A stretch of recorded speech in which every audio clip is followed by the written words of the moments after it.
So in this video, I would like to discuss a topic that is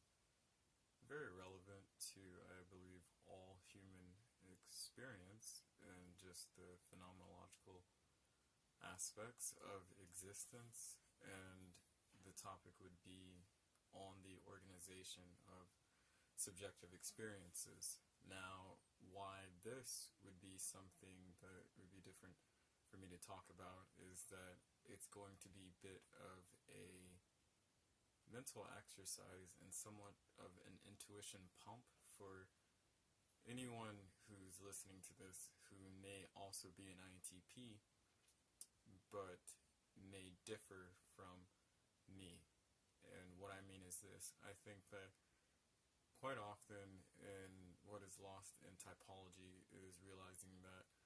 when we're dealing with someone else, we may share the same temperament, and quite honestly, we may share a completely different temperament, but we don't realize that that person is fundamentally different from us, insofar as that their existence, the locus or the collection of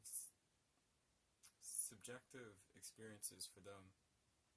is a completely different qualitative something than what we're going through. And I will use myself reticently as the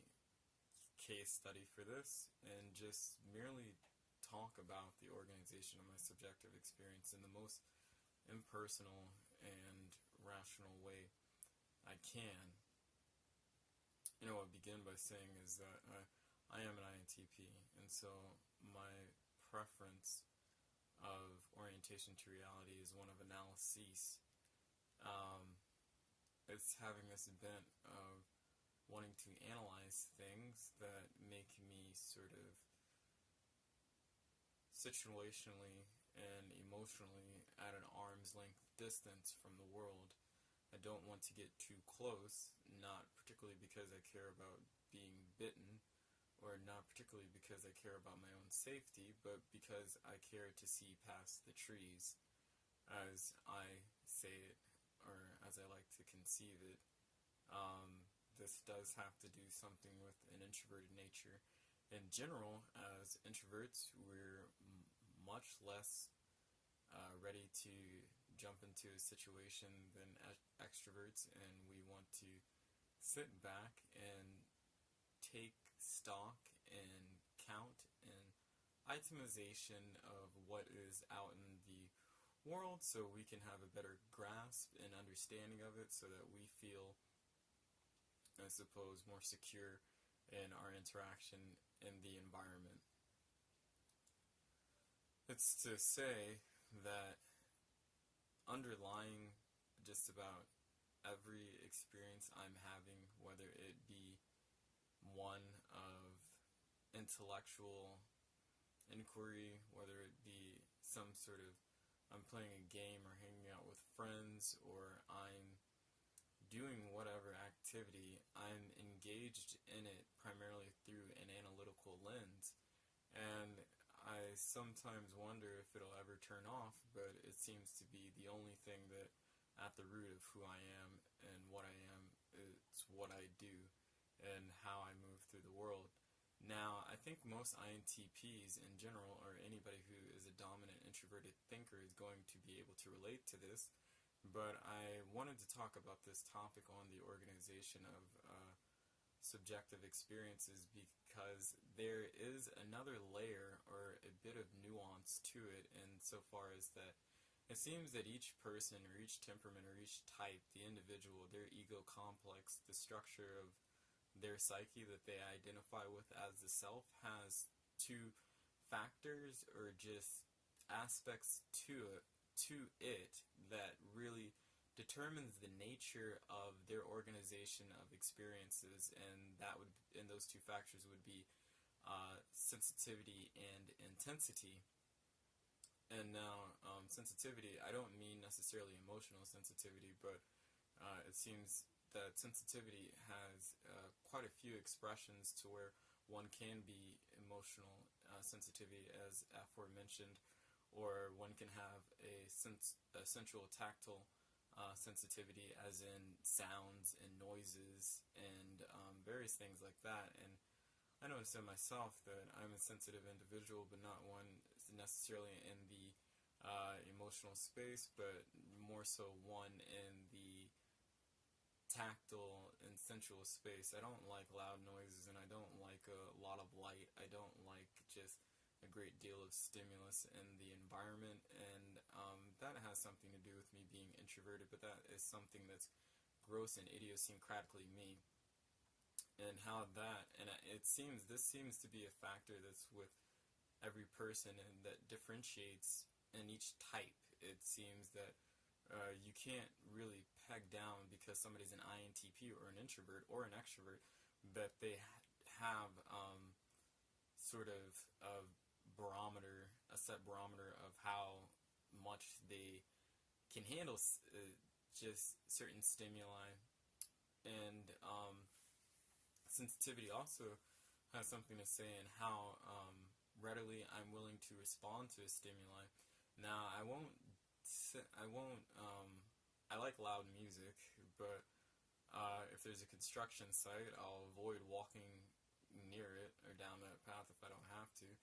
Now, those sorts of stimuli, they're very potent and it doesn't take much of them to get a response out of me, but sort of emotional and human stimuli, it's quite the opposite, and I have just a sort of high threshold and retardant barrier to emotional stimuli, and I'm not fairly sensitive to it. It's even my own emotional makeup. I tell people all the time, as an INTP, I don't know what I feel about things, and I rather get vexed and annoyed by that question when somebody asks me, what do I feel about something? I don't feel things, I think things. And that really shapes up the organization of my subjective experience, because even when I'm talking to a person or going through a situation, I'm not necessarily having a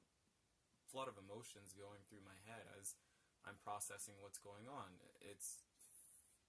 fairly impersonal, logical processing, and I'm not trying to sound stereotypical. It's just to say this, that when someone's talking to me, you have to realize that I'm a human being, and I'm a human being with my own organizational structure for my experiences. The subjectivity of it all is something that you're going to be dealing with when you're dealing with me, and that's something that I try to make sure that I am aware of and cognizant of when I'm dealing with an individual, because I think if we're going to have sort of empathy and respect for one another, that's something that has to be a two-way street. It's to say this, that sensitivity, it's an integral part of someone's subjective organization and how they're going through the world.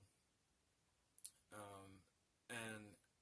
the other factor is intensity. Intensity seems to be rather the level of energy and the force of response, and this force of the, I suppose, resultant of a response to a stimuli. And what I mean is this, that I am a very intense person,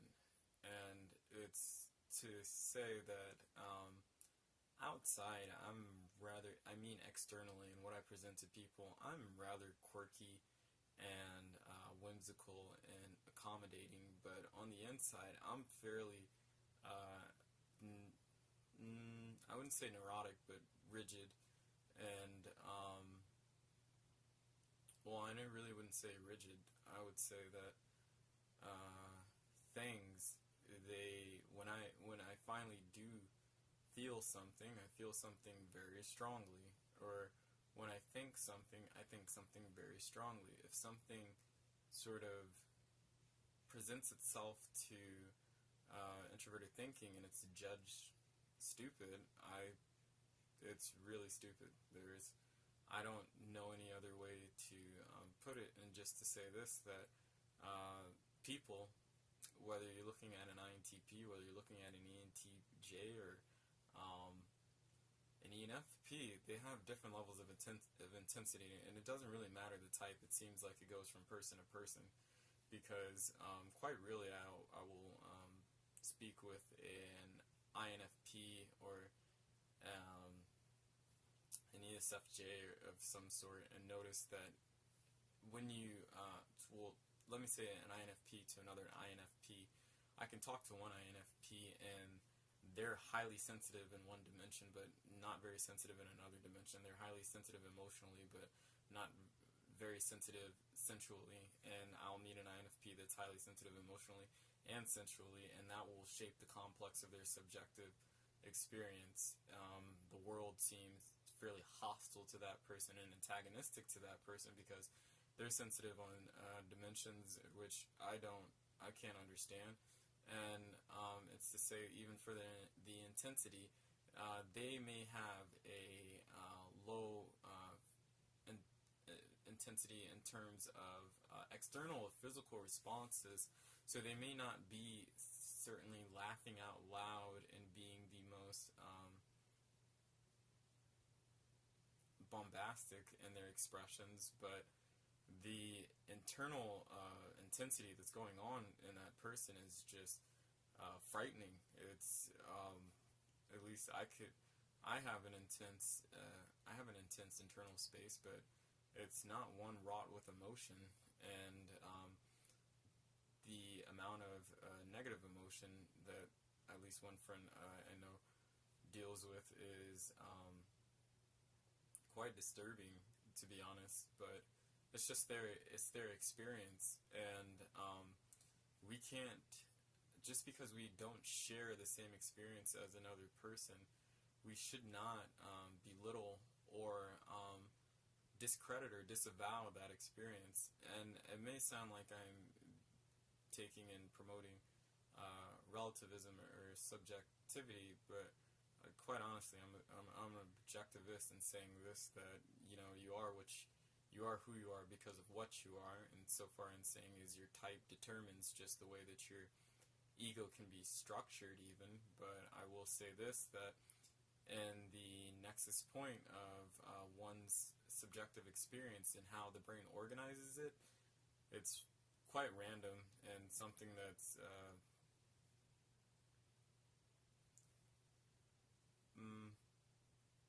it's random, and it's not something that's obvious given the type, and it's not something that's obvious certainly given the situation you may find the person in or where you may meet them. It's most people don't know that I'm sensitive and I'm very intense, given just how I present myself in the world. But it's to say that there is just this organization of my subjective experience that's going on in my mind that most people aren't privy to, but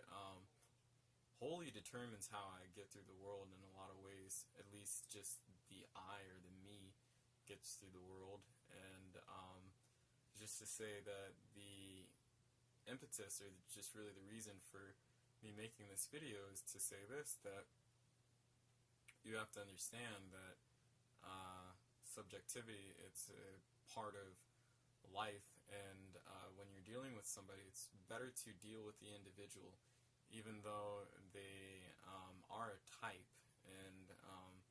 they have archetypal characteristics to them. There's still an individual in there that's going through this subjective experience, and it seems that levels of sensitivity and intensity, there are things that vary and range amongst types and personalities, whether somebody's an extrovert or an introvert. It's one's sensitivities, one's intensity, one's levels of distractedness, or one's levels of, though I didn't talk about that, I'm not going to talk about that, or one's levels of withdrawal or forwardness. Those things too differ, and they seem to differ on multiple scales and dimensions amongst individuals, even amongst the types. I think that this is why, though MBTI and typology, it provides a solid basis and framework for thinking of the idealized self, there's a lot of variations amongst individuals because it seems that the organization of subjective experiences for people can differ in so many ways, and it's something that should be respected. And if one is to have empathy or just genuine humanistic sentiment for the person across from them, it may be important or just the most salient thing, well, maybe not salient, but maybe the most efficient thing for one to do is to start with understanding that individual's subjective organization. And thank you.